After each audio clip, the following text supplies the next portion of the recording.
जय श्री राम, जय Shri Mahakal. Bank Nifty और निफ्टी के जो मूवमेंट आज आए हैं, तो क्या वो उम्मीद के अकॉर्डिंग थे? साथ ही साथ अगले 3-4 दिन किस तरह से मूवमेंट आ सकता है, उन सब के ऊपर बात करेंगे। साथ ही साथ जो आपने इतने सारे क्वेश्चंस मुझे शेयर से कनेक्टेड पूछे, उन सब के मैं आंसर यहाँ दूंगा। निफ्टी का आज का मूवमेंट वॉज प्रिटी एक्सपेक्टेड, क्योंकि हमने कल का साप्ताहिक मार्केट अपडेट में जो बात करी थी, इनफैक्ट कल के वीडियो में भी मैंने आपको बताया था कि निफ्टी बढ़िया चल रहा है, कोई दिक्कत की बात नहीं है। पर 25,080 25,080 निफ्टी का एक बहुत स्ट्रॉन्ग रेजिस्टेंस है, उसको क्रॉस किया तो ही नई तेजी आएगी, न्यू बाइंग आएगी। ये मैं पहले भी बता चुका हूं, जो कि आज भी अगर आप देखो तो 25,050 के आजू बाजू उसने हाई बनाया और वहां से पलटा है। सेकेंडली, बैंक निफ्टी की अगर मैं बात करूं तो क्रिटिकल लेवल बन जाता है 51,700। एक बार 51,700 को क्रॉस करके पहुंच गया वो, then you can have a new bull market for bank Nifty also. तो ये चीज समझना बहुत जरूरी है। इसके पीछे कारण क्या है? देखो, सिंपल सी बात है, फेड ने जो न्यूज दी है कि हम सितंबर में रेट कट कर देंगे, ये उसी की खुशी थी। इसके अलावा अगर आप बहुत सारे अलग अलग कंपनीज के बारे में देखें, रिलायंस पावर 5% नीचे आज लोअर सर्किट पे बंद हुआ, वो एक्सपेक्टेड था, क्योंकि ऑलरेडी हम बात कर चुके थे।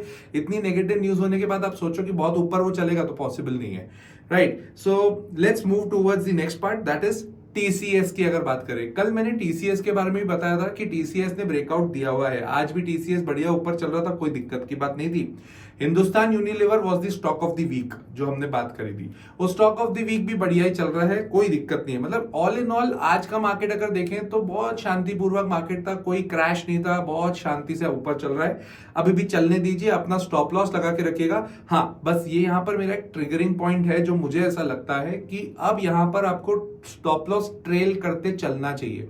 व्हाट आई एम एक्सपेक्टिंग कि अगर यहां से फॉल आया तो it would be a dead fall, मतलब बहुत तेजी से फॉल आएगा, बट आप उसका एज सच कुछ रीजन नहीं है, इसलिए मैं आपको बोला ट्रेलिंग स्टॉप लॉस ले लो। मैंने ये नहीं कहा कि आप अपनी पोजीशंस काट लो, मैं बोल रहा हूँ ट्रेलिंग स्टॉप लॉस लो। इसका डिफरेंस क्या है? देखो, ट्रेलिंग स्टॉप लॉस बोल रहा हूँ मतलब अगर कभी फॉल आया तो वो अपने स्टॉप लॉस पे हिट कर देगा। मैं अगर बोलता नहीं, यहां से मार्केट गिर सकता है तो बुकिंग कर लो, राइट? तो उम्मीद ये है कि अब क्योंकि 25,080 पे चल रहा है, वहां पे उसको क्रॉस नहीं किया आज भी, तो जब तक उसको क्रॉस नहीं करेगा नई तेजी नहीं बनती। अब अगर सपोज कल ही क्रॉस कर गया तो आपका 25,100 25,080 should be your stop loss level. Now let's come to the questions part. Bhavesh Verma ने पूछा है for the Orient Cement. Orient Cement is a good company, मुझे पर्सनली थोड़ी बहुत पसंद है ये कंपनी, but when I go to different kind of segments, like if I want to invest in cement, तो मेरे को ऐसा लगता है लीडर्स को लेना चाहिए। जैसे UltraTech cement is one of my favourite company in cements, right? Secondly, Orient cement की अगर अपन बात करें तो इसका प्राइस अर्निंग रेशियो बढ़िया है, कोई दिक्कत की बात नहीं है। 37 का प्राइस अर्निंग रेशियो, इंडस्ट्री का भी 37 है, मतलब वैल्यूएशन इसका ठीक लग रहा है। जून क्वार्टर का रिजल्ट जो था अभी क्वार्टर 1 का, वो इतना अच्छा नहीं था। क्यों नहीं था? क्योंकि सेल्स वाई मतलब पिछले साल के फर्स्ट क्वार्टर और ये वाले क्वार्टर को कंपेयर करूं तो उसमें भी गिरी है।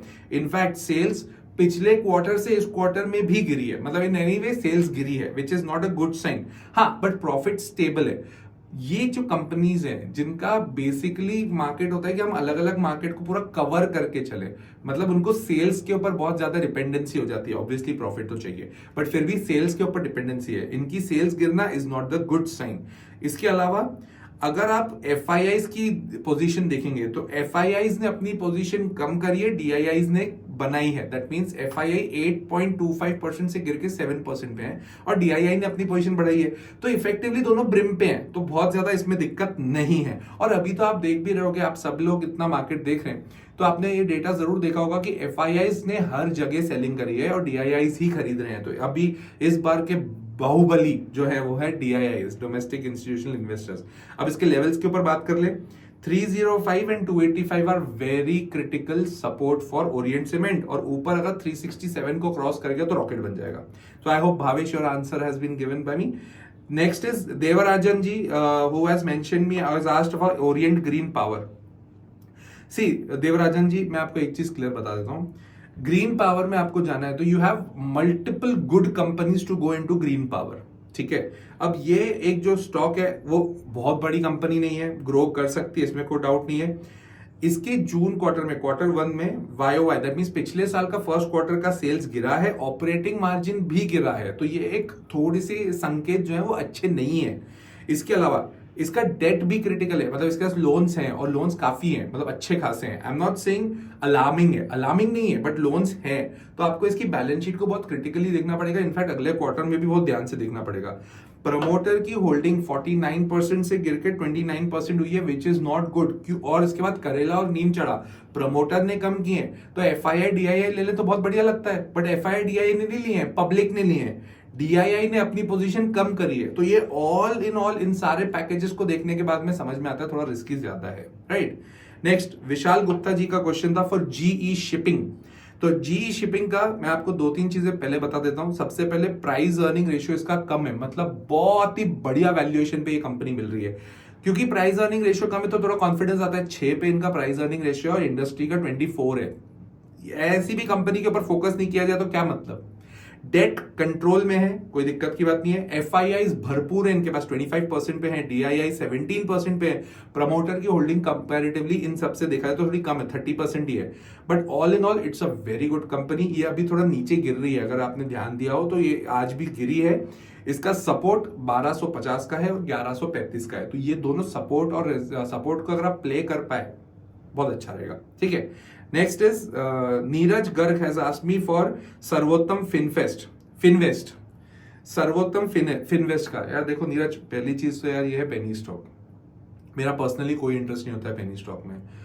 ले लो यार, तुमको जितने रिटर्न्स लेने ले लो, मेरे को कोई प्रॉब्लम नहीं है, but I am always very negative for penny stocks, because मेरे को इतना रिस्क लेना नहीं जमता है। अब क्योंकि पेनी स्टॉक है तो तुम प्राइस अर्निंग रेशियो को मत देखो, ज्यादा कुछ समझ नहीं आएगा, कोई मतलब भी नहीं है। 61 लाख की तो सेल्स है इनके पास में। सो इस कंपनी में इन्वेस्ट करना is all together, you are actually playing the game with the promoters and the operators, so it is gonna be very risky. If you ask me, मतलब मेरा इसमें मैं कोई भी सजेशन नहीं देना चाहूंगा इसमें। It's a very risky thing to go for, right. Next, Abhay ने पूछा है सर लॉन्ग टर्म स्टॉक्स कौन कौन से हैं। अगर आप लोगों ने हमको बजट मैसेज किया था इंस्टाग्राम पे, तो वहां पे भी मैंने आपको दिए हैं काफी शेयर्स जो लॉन्ग टर्म के लिए बहुत बढ़िया है। इलेक्शन अगर आपने मैसेज किया है इंस्टाग्राम पे, तो उसके ऊपर भी मैंने आपको बहुत सारे स्टॉक्स दिए हैं। तो इफेक्टिवली व्हाट आई वांट, अगर आप लॉन्ग टर्म में देखना चाहते हैं ना, तो लॉन्ग टर्म में आप पहले सेक्टर्स पकड़ो और सेक्टर्स के लीडर्स को लो। जैसे लॉन्ग टर्म में आपको कौन कौन से सेक्टर्स अच्छे लग सकते हैं। Green power is good, hydro power is good, solar is good, ये पावर के सेक्टर हो गए। ईवी इज गुड, ईवी में भी batteries are good. So go for the leaders of these companies, automatically you will have very good returns for the long term perspective. Next, Aniket Prajapat ने पूछा है for the CDSL। देखो यार, CDSL मेरी one of the favourite company है। जैसे आप लोग अगर मेरे को रेगुलर फॉलो करते हो तो IEX भी मेरी फेवरेट कंपनी है, CDSL भी है। CDSL ना पिछले 1-1.5 साल से चल नहीं रहा था, तो बहुत लोगों ने मेरे को कमेंट भी किया, सर ये CDSL चल नहीं रहा है, आपको तो बहुत अच्छी लगती थी कंपनी। लगती है, अभी भी लगती है।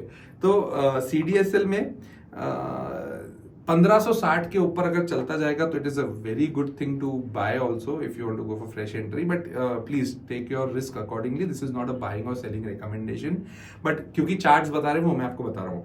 नीचे का इसका लेवल है ना 990 पे है, तो मतलब ये जो 900,000 से 1500 की गैप है, ये करीब 30% की गैप है, बट ये गैप बहुत बड़ी है। तो मेरा तो इसमें नॉर्मली मैं जो अपने पोर्टफोलियो के लिए करता हूँ वो नॉर्मली बाय ऑन डिप्स करता हूँ। अभी as of now I don't have any position in CDSL and please don't take it as a buying और selling recommendation also, but it's a good company. Prasanna has asked me for Ola Electric. Sir 97 में लिया है, अभी current market price 126 है। नहीं, current market price 125, हाँ बराबर है, 125 पे। देखो सिंपल सी बात है यार प्रसन्न, अगर आपको ऐसा लगता है कि रिस्की इन्वेस्टमेंट है, for me it is very risky. मतलब इफ यू आस्क मी, हाँ ठीक है पैसा डबल हो गया लोगों का, होने दो, मेरे को कोई फर्क नहीं पड़ता, बट मेरे को पर्सनली वो कंपनी इन्वेस्टेबल वैसी नहीं लगती क्योंकि बहुत ज्यादा रिस्की है, बहुत लॉसेस है, ठीक है। बट फिर भी अगर 130 को क्रॉस करके जाता है तो वापस ही अपने लाइफ हाई जो अभी हफ्ते 1.5 हफ्ते तक आया है वो वापस अपने लाइफ हाई तक जा सकता है।